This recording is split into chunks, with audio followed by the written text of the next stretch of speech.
Hi అండి. ఇవేంటో మీకు తెలుసా? ఎప్పుడైనా చూసారా, తిన్నారా? చాలా బాగుంటాయండి. నా చిన్నతనంలో ఎక్కువగా ఇవే చేసి పెట్టేవారు మా అమ్మగారు. వీటి పేరు బెల్లం తాలికలండి. చాలా బాగుంటాయి.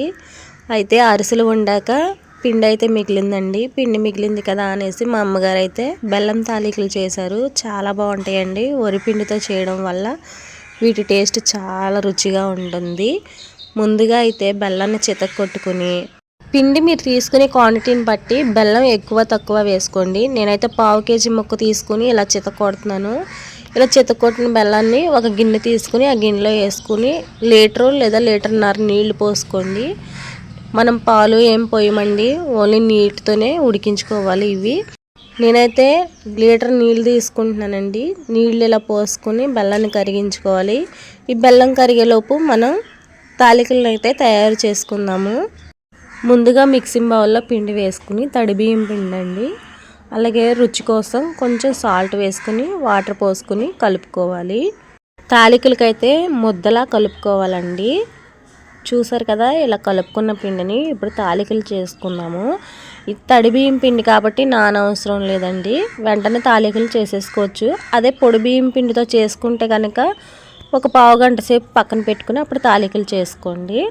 చిన్న పిండి ముద్దను తీసుకుని ఇలా అరచేతిలో పెట్టి ఇలా రెండు చేతుల మధ్యన ఇలా చేస్తే తాలిక అయిపోతుంది.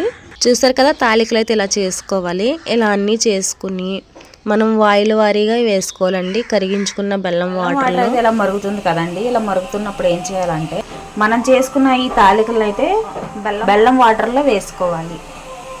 ఇలా ఒక్కొక్కటిగా వేసుకోండి. మరిగేటప్పుడే ఎందుకు వేయాలంటే మరుగుతుండగా వేస్తే వేసింది వేసినట్టుగా బిగిసిపోతుంది. ఇలా వాయిల వారీగా వేసుకోవాలండి. ఒక వాయ అయ్యింది, ఇప్పుడు ఇంకో వాయ ఉడికిన తర్వాత కొంచెం యాలకుల పొడి, అలాగే చిక్కదనం కావాలి అనుకుంటే వాటర్లో కొంచెం పొడి బియ్యం పిండి కలుపుకొని వేసుకోండి.